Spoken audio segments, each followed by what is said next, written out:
Central China has been hit by an earthquake measuring 7.8 on the Richter scale. 5 children are reported to have died after the tremor brought down buildings at 2 primary schools. 2 powerful aftershocks have also been reported. Well, our environment correspondent Catherine Jacob is here. And Catherine, 7.8 on the Richter scale. This then is a powerful, a significant earthquake.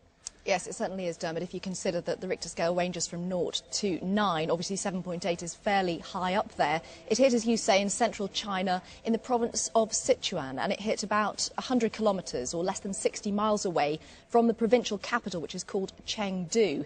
Now, crucially, it struck Chinese time at around 2:30 in the afternoon, and of course that means that there were lots of people around on the roads, in their offices. Little wonder then that the UN's global disaster alert system has warned that the impact of this could be very high.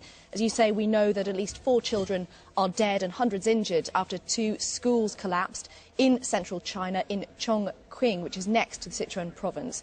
Also, the Chinese army have been deployed to try to search for survivors, and the repercussions have been felt far, far away from the epicentre, even as far as Beijing, nearly 1,000 miles away. I mean, is it an area known for its earthquake activity?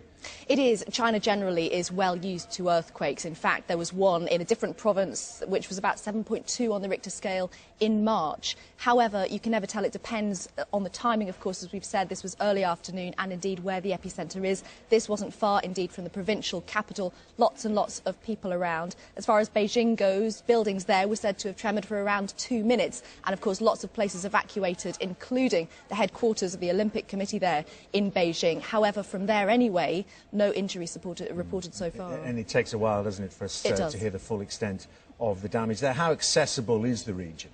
Well, it's fairly sparsely populated generally, but the authorities there do say that the Chinese army have been deployed to try to assess the scale of the situation. As you say, in this kind of case, the reports dribble in, don't they? But we do know so far at least 4 children dead after those 2 schools collapsed in the Sichuan province. And the army on their way to try and find out exactly how big a disaster this is.